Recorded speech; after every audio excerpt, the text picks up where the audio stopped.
Are you ready to manage your work and personal world better to live a fulfilling, productive life? Then you've come to the right place. ProductivityCast, the weekly show about all things productivity.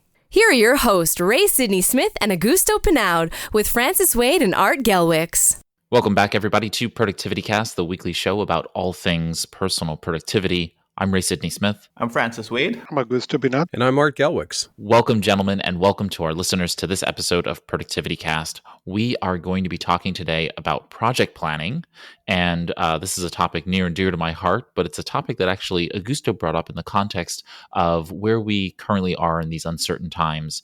And so I'm going to turn this over to you, Augusto, to kind of tell our listeners what we're going to talk about today. You know, with all these changes on the everyday reality that we have, one of the things that come really tied up with the principles in the Getting Things Done book is the weekly review. And really tied up with the weekly review comes project planning. One of the things that are interesting with those two things is you get into a certain routine on what you require to make that project planning happen, to really get yourself into that deep thinking mode.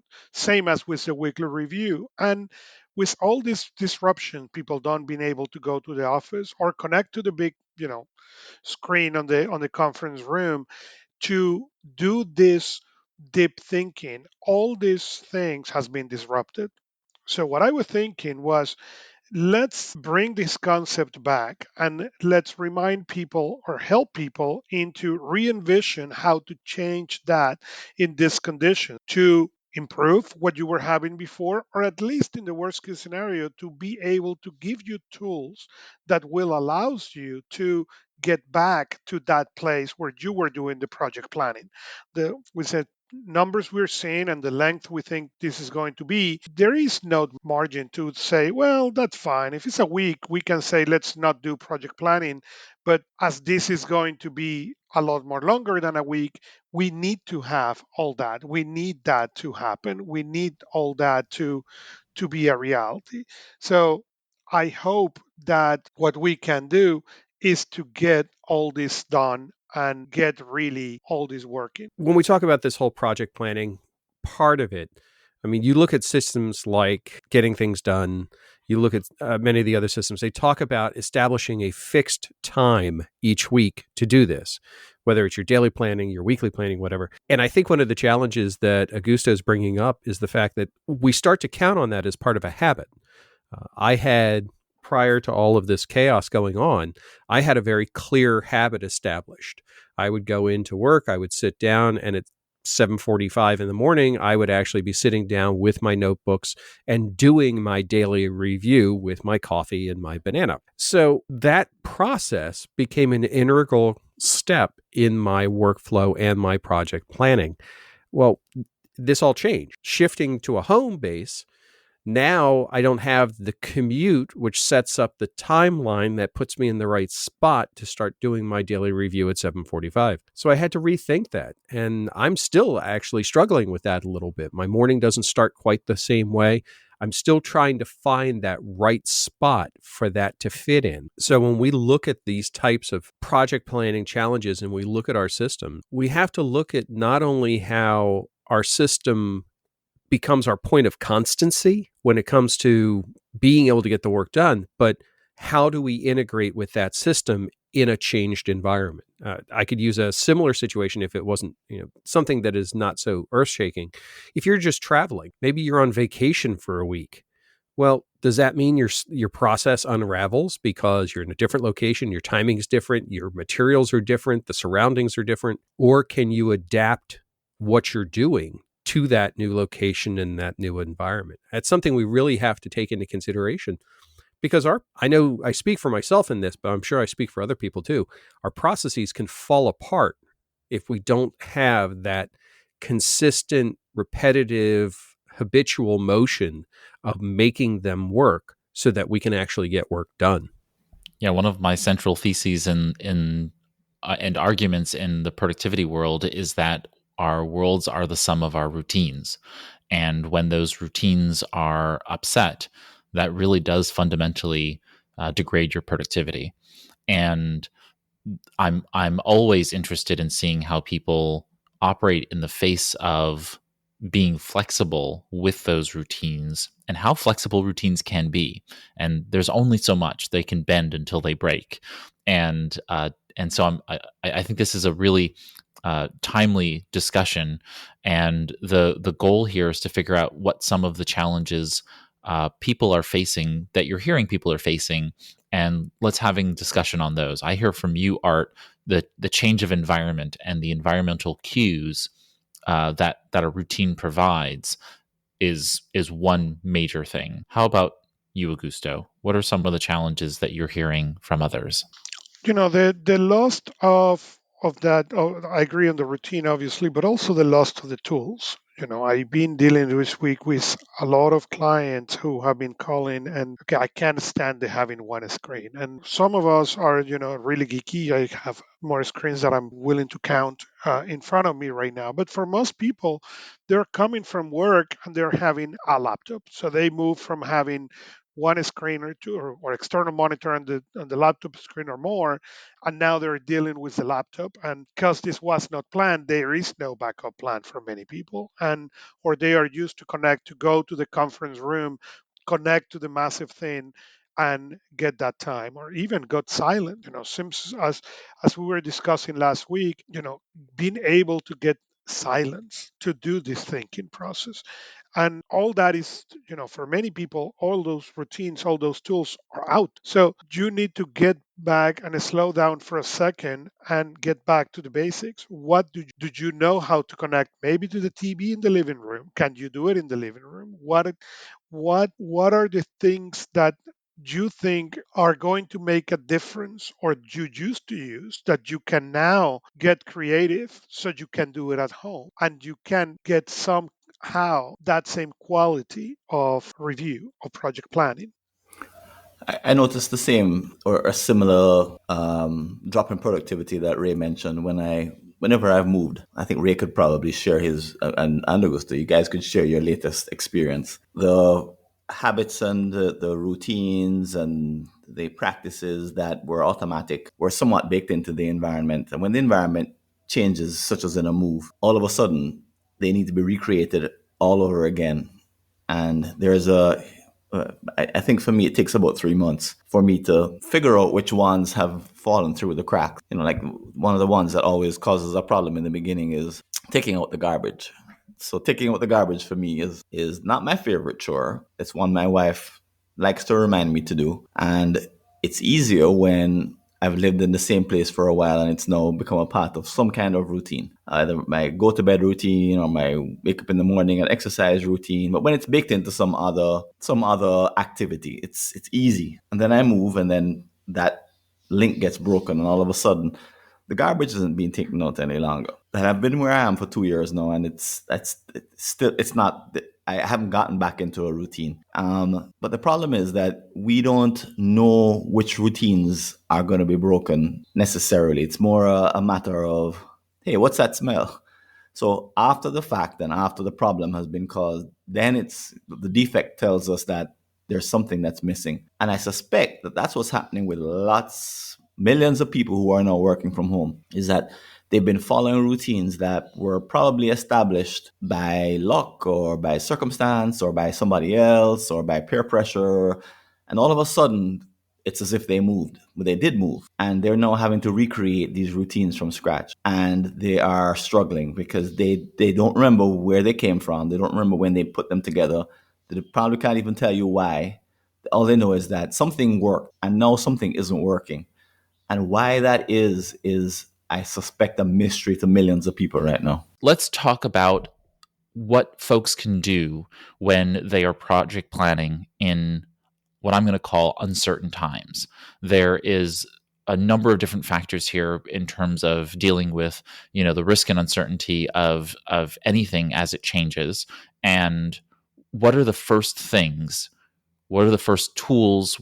Where do we start in terms of approaching project planning when we're in this kind of environment? Well, I think you got to start where you always do. I mean, if we decide to change our process and our mechanism because the environment has changed, we've introduced a new variable into the equation.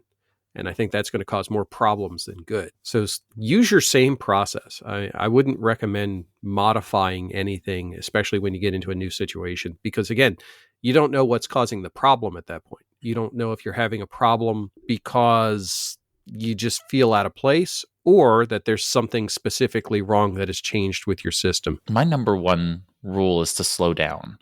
And I don't really mean slow down in the sense of like physically move slower, but in the sense of being able to set aside all of the current projects that are not vital so that you can look at what you're doing in terms of the most important, most essential projects and start to get them realigned with whatever the circumstances are.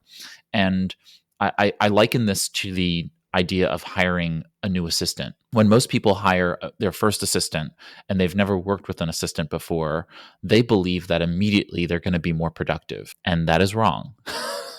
You are going to be less productive because you have to onboard that person to your preferences, the technology you're using, the rules of the road, what types of policies and practices need to be in place. You need to provide instructions, usernames and logins. There's quite a bit of stuff that needs to be done to get that assistant empowered to then take over work from you that you were doing, whether that be administrative or other types of work.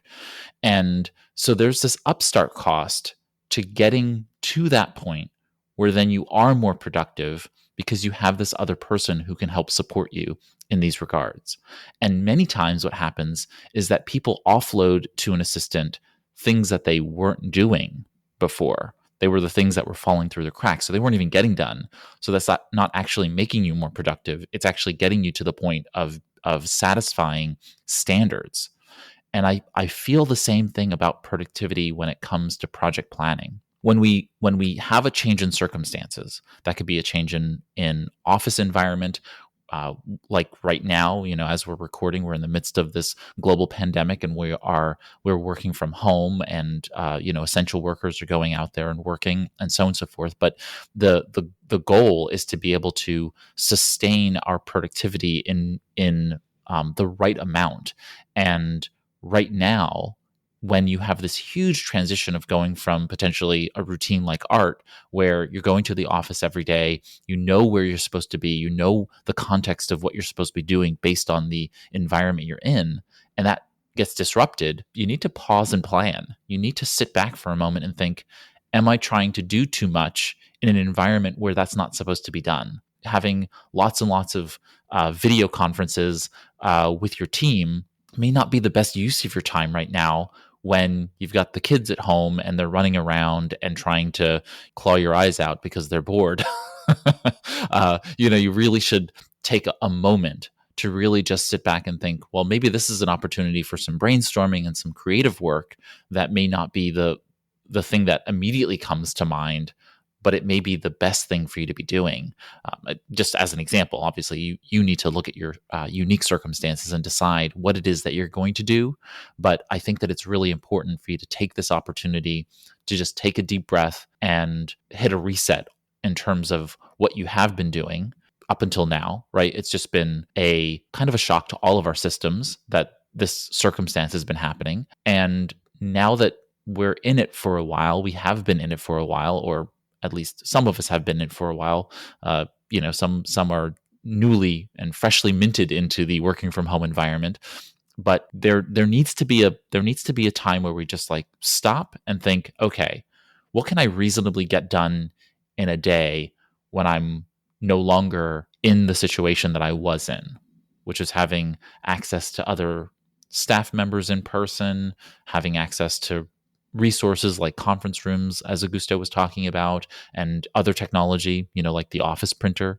Like you don't have those things now. What do you do in this environment? And you need to cut back. I think the ultimate goal is to actually cut down the number of things that you're doing, which actually increases quality, right? So as the quantity decreases, the quality of the specific things you're doing, the projects you do take on, actually increase quality.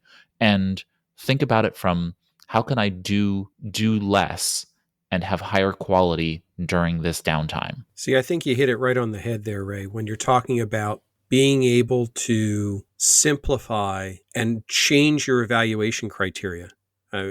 throwing out points like, I don't have the office printer available, I don't have the conference room available, I don't have the opportunity to sit down in the same room with people, that needs to now become part of your project planning process. You need to be able to integrate that in to say, okay, I can't do that. What can I do? Like one of the banes of my existence, everybody sit around and have a staff meeting type of thing about a project. Is that critical? Is that necessary? Can you get the same information through other channels that are a better fit to the way things are currently operating? And if so, does that help the way your project executes? And if so, can you integrate that into your project planning? We've got to reevaluate. And I like your idea of slowing it down, because it does take a lot of time to kind of rebalance. If I had to use an analogy for this, think about it like driving somewhere. We get to the point where we're comfortable driving on the highway, 65, 70 miles an hour. We put it on cruise control and we just go back and forth and back and forth. I don't know how many people have had a long commute and they get to the point where they think that their car could probably make that commute without them. They've made it so many times. Well, now this is the equivalent of introducing snow into that commute. It doesn't change where we're trying to get to, but it's a new factor and it introduces new problems, and we have to slow down and take a look at it. What I've been pushing as of late is the go for the simple solution. So often we over-engineer solutions. We make things far too complex. We count on too many moving parts to be able to get to the end result. I've been pushing quite a bit back, especially to my clients, that look at what you're trying to get to and what is the easiest thing that we can use to get to that point. Do we already have tools that get us to 80 to 90% of it? Do we have processes that already get us there? Can we use those? You can always make something more complicated later, but starting it off simple means that at least you're going to get things accomplished. But to play a little devil's advocate, I think people, we're talking as if this all happened in this nice coordinated way, where you had a whole one-day workshop to plan your transition to the office. This didn't quite happen that way. This was all of a sudden there's an announcement from wherever that you're not coming to work tomorrow, and you've got to uproot yourself and start working from home with the kids and the spouse and with all the distractions, and you don't have a home office. Do you even have a laptop? The sense I have is that this didn't happen in a coordinated way where people had time to sit back and reflect. They were thrown into the deep end where all of a sudden they needed to just pick up everything and just relocate and become this whole different kind of worker. And in that environment, it's more a matter of desperately trying to hold on to the few things that seem to work inside of a whole bunch of chaos. I think that's where most people have been for the last,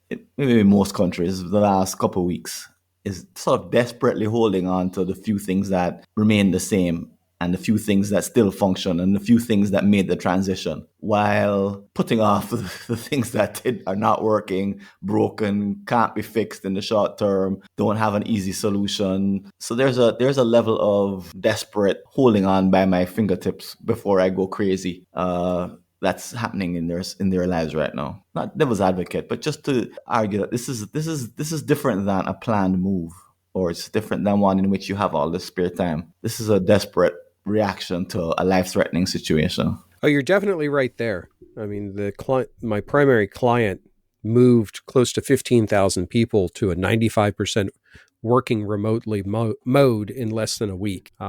It's kudos to them that they were able to accomplish that fact. Not without hiccups, but that's expected. But you're right. The biggest issue is that it is unplanned. So maybe this is our opportunity to back up and say, okay, if this happens again, and it will, not necessarily this, but some sort of transition is going to occur, what can I pre-plan to be able to get myself to an operable level as quickly as possible?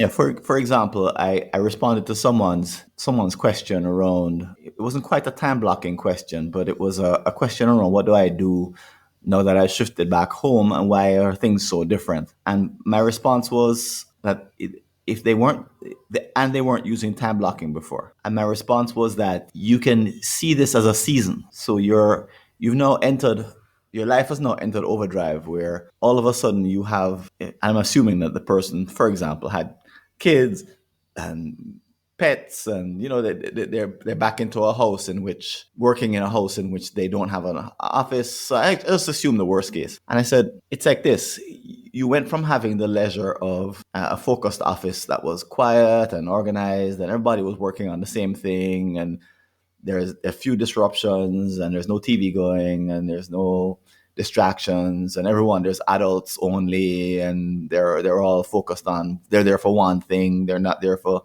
a million things. And you all of a sudden there's an explosion in the demands on your time. And time blocking could be your answer for the season in which you're in. And once you go back to the office and things go back to normal, if they ever do, but if they go back to normal or the way they were before, it's fine. You can revert to, having lists and not doing any kind of time blocking whatsoever, because you didn't need to, and you won't need to in the future. But during the season that you're in, it might be the only way for you to retain your sanity, because you must move into this different kind of zone in order to keep your sanity. Forget about being productive. In order to keep your sanity and not have basic things like people need to eat and have meals, have something like that fall off the tracks. Because all of a sudden, everyone's meal, the 21 meals that you need to prepare throughout the week for every single person in the household is now back in your lap as a responsibility, for example. So you must do that. But the way to prevent things from going completely awry and for disasters to happen is now to time block, because that's the way to retain your sanity in this season. So that's one technique. But then there's probably a whole bunch of others that are appropriate for the switch that they have made. And they might be only appropriate for the switch that they've made. When the switch goes back to business as usual, then a whole bunch of them won't be needed anymore. I really like the notion that Art brought up earlier of a work trip, and considering this very similar to that in the way in which, if you go on a work trip and if you've had that experience, obviously if you haven't had that experience, it's a little bit more difficult, but just envision yourself having, gone on a work trip, and in that environment, what do you have available to you? You typically have less equipment. You have a shortened period of time in which you can get work done because you're on a trip, because you're doing something somewhere with some people most of that time. And the goal is to figure out, in those little pockets of time, what projects can you deliver on? And that's going to be a more limited number of projects. And you're going to have smaller periods of time where you can actually get that kind of work done. And so I think one of the aspects that you have to think about in project planning in these uncertain times is figuring out what are those types of projects. I again, going back to what Art said earlier, which is like, there's a context now that's similar to the GTD context, where it's like, okay, what are the various pieces available to me? What are the various resources available to me?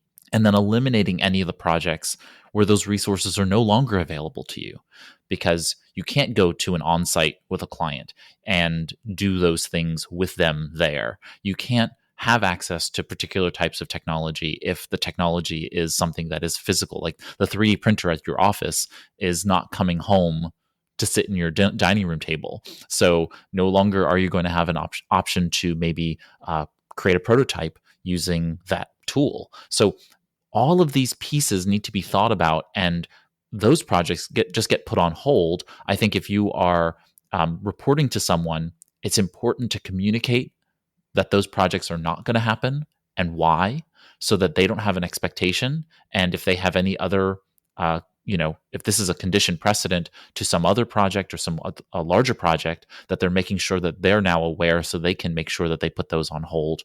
And then the things that you can do, also communicate those to the rest of your team, because there's likely someone else who works with you who's also struggling. And by seeing the types of work that you can do where you are, and they may be in a similar role, they may be empowered to then be able to do that work also, which will help the entire organization. And especially in this time when, we're probably going to go into an economic recession, and there's all these other things that are kind of on everyone's mind in terms of kind of panicking. I'm I'm not a panicker. I'm always anxious. So I'm always in the pause and plan mode. I'm never in the panic mode. So the goal is to figure out what here in the pause and planning stage you can do, because even right now, in the midst of all of this, there is an opportunity to pause and plan. And if you can do that, then you're going to be better off than you would if you just panic the entire way through. So even with that bit of kind of uncommon common sense, we know that if we can do that level of reduction of projects that can't be done, increase of the projects we can do, putting those to the front of the queue, and sharing that widely among your team, you're going to be in a stronger position to be able to be productive in this environment. Switching gears a bit, what are the tools that some of you use when you are project planning, just generally, but also ones that kind of help you during a transitional period or uncertainty or a period of uncertainty? I'll admit that if there's a situation that's kind of uncertain like this, I run back to my analog notebooks. I go back to paper and pen. It's too easy for me to get lost in the rabbit holes with Alice when it comes to the technical tools and the digital technology around trying to build a new solution for a newly perceived problem. That actually causes more difficulty than it's worth in many cases, because I start to mentally wrap myself around that challenge rather than addressing the challenge at hand. So I've had to start to, and I don't say had to, I've always done this, go back to my paper and pen and start to say, okay, what am I doing? What do I need to capture? What do I need to go through? And yeah, it's not optimal. There's rework that has to happen later. There's notes that have to be captured into trusted systems, but it goes back to that simplification step. I simplify it down. I boil it down to its basic things. And that allows me to focus and to concentrate. And as a parallel aspect to this, I think that's one of the most common things I'm hearing about people in this environment that we're in now. For so many years, we've talked about the benefits of working from home. And, it's great. You're out of the office environment. You're comfortable. You're in your bunny slippers. You can, be relaxed. And that's fine if you're the only one in the house. What working from home never considers is when you have multiple people in the house, then you're basically bringing your office home. It's just that your coworkers are probably barking at the mailman or doing things totally unrelated to what you're trying to get done. So that change in environment introduces its own stress, and you have to find a way to get out of that stress. So for me, like I said, I go back to pen and paper. I go back to the absolute basics and then build back up from there. Well, that is part of the problem. Is what we understand. Some of those concepts, as the concept you just bring in of working at home, it changed. Working at home as was working at home when I decided to come and work from home is no more. I mean, when as far as my family is in here and they are doing all the things, that's not what I technically sign up when I start working from home. That was not the idea. Or that was not the idea. Maybe the idea is not the right word. That was not the conditions that was set. So all those conditions has changed. So now you need to come back to, again, to what I was saying, to what are those basic things that you need to actually accomplish that work at home. My routine hasn't changed all that much. So I'm very fortunate because I've been always working from home for the last 20, 30 years, I guess. And so my routines are work from home routines. So this has not changed very much. I don't have kids. I don't have pets.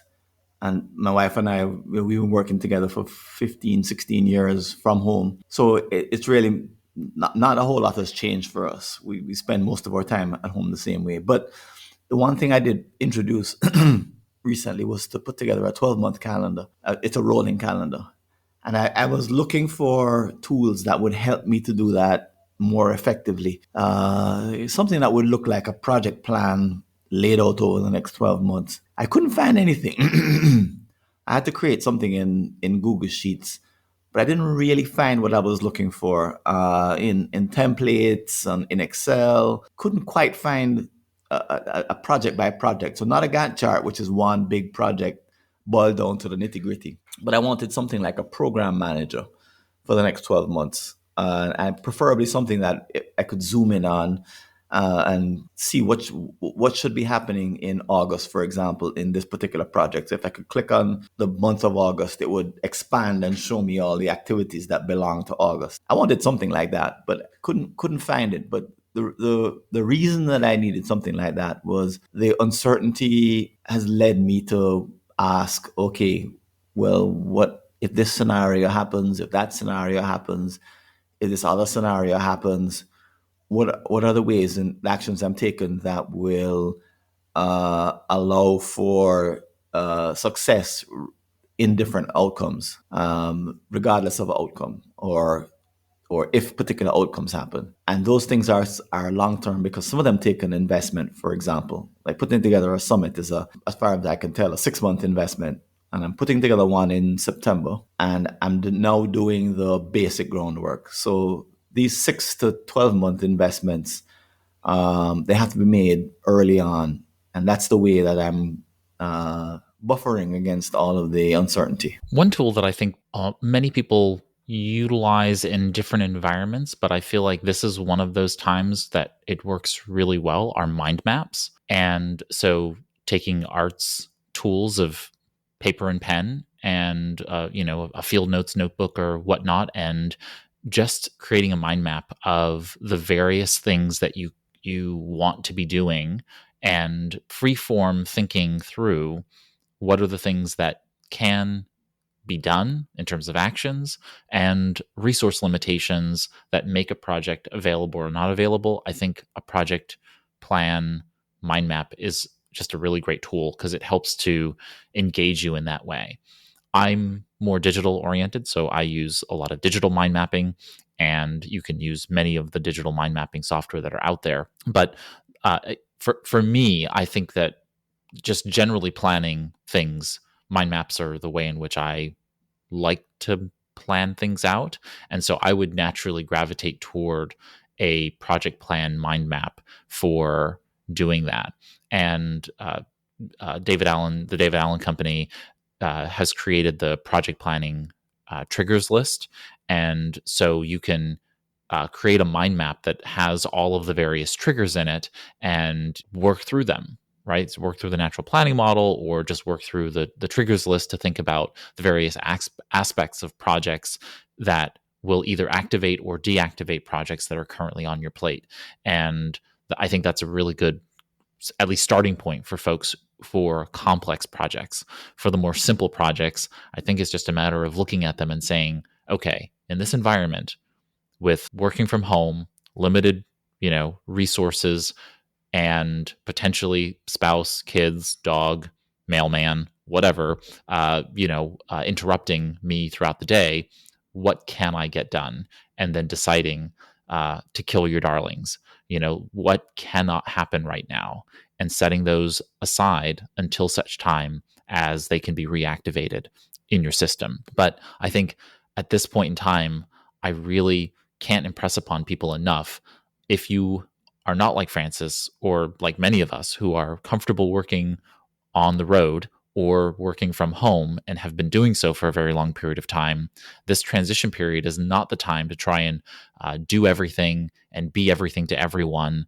Now is the time to really reduce it down to the essentials, because people need you, and you need people for emotional support and for social support. And those things take time and energy that I think is just a little bit more important. And so it's about having the right projects now on your plate, as opposed to just thinking about the work stuff. I think work is important, and I think the work you're doing is likely important to you. Otherwise, you wouldn't care. But the goal is to figure out what the right projects are to be moving forward at work, and taking into consideration that, yes, if there is and are layoffs coming down the pike, and or concerns about your position, you want to be choosing the projects that are going to make you shine the most, make you, make your position and your role and you the most important person to stay in the company after the layoffs happen. So now is the time to do that planning, to figure out what's the work that really makes a difference to the company's bottom line, to the organization's mission, that's most important to the person who's going to make the decision whether to keep or cut your role, or you specifically. Now is the time to be picking those projects to be working on, because that's what's going to invest in hopefully keeping you around after those things happen. So a little bit of this is self-preservation as well in choosing the right projects. I think that we are all resilient, and I'm heartened by the amount of camaraderie I've seen people showing and sharing about their working environments.